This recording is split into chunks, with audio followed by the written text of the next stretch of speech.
Hi, it's Christine from the European Startup Association, and here with Douglas Andrews, and he's one of our startup members, and we're super excited to have him and the startup on board. He has a lot of experience already with businesses and raising some funds and stuff like this. So I think once you get into this startup world once, you might want to do more and more and more, and maybe this happened to you, I don't know. But let me hand over to you to introduce yourself, the company, and maybe tell us a bit more about why you actually started it. Okay, very good. Thank you, Christine. You're right. Starting companies can actually be habit forming. But let me go back to the beginning. You've asked me to provide a bit about my personal background. I have actually spent over 40 years in global healthcare markets, the first half of which was working with an American pharma multinational that in that time was called Schering-Plough. It was ultimately taken over by Merck. When I left them at the end of 2000, I decided to start the first of a series of startups in the healthcare field, which I started initially in Europe. I've subsequently started two generic pharma companies and one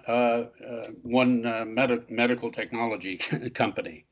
Currently, I am heading and raising capital for DoubleWing Health Beauty, which markets green personal hygiene and wellness products, aka cosmeceuticals, manufactured in Europe, but to be sold in the $12 billion Chinese market.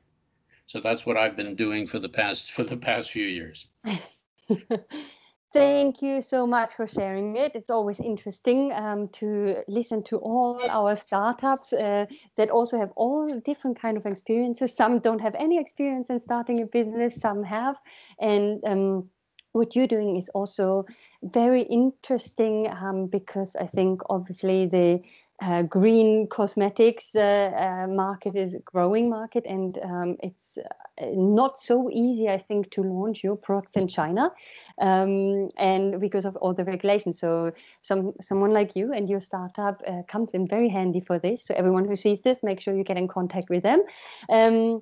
What kind of challenges did you come across? Maybe, I mean, startups often come across the similar challenges, but it's a very specific market which comes with specific challenges, I would assume. Is there any specific ones that you can point out that you overcame or are still struggling with?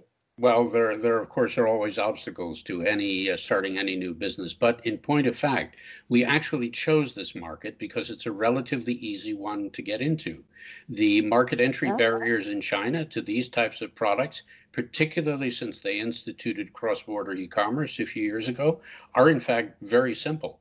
You have to know how to do it, and my co-founders and I have been working in the Chinese market now for over 10 years.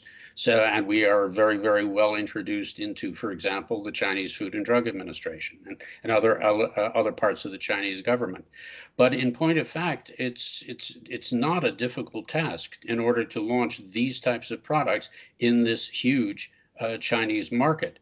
The only real, let's say, barrier as such is it is a highly competitive market, as you can expect, and it requires a great deal of promotional expenditure in order to secure a position. Now, we have set for ourselves a target which may not seem to be all that ambitious, which is about 1/4% market share after 5 years, but that will translate into revenues of $50 million. And in fact, we consider that to be our baseline. We're planning to bring other products into the market, and we may be able to do much more than that. But the actual barriers to entry in this market in China are extremely low.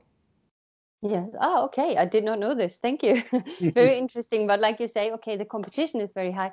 And I think for every startup, you have to know the market, and it's lovely to see that you already have experience being in the market, actually, but also know the numbers and are very humble with the market share you want. But it's such a huge market that this is actually enough, and it's like you say, the baseline.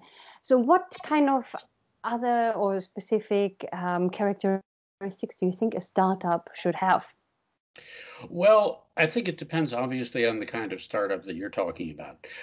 Is it a technology-based startup, which ours is not? Ours is a commercial startup, and in fact, all of my startups have been commercial.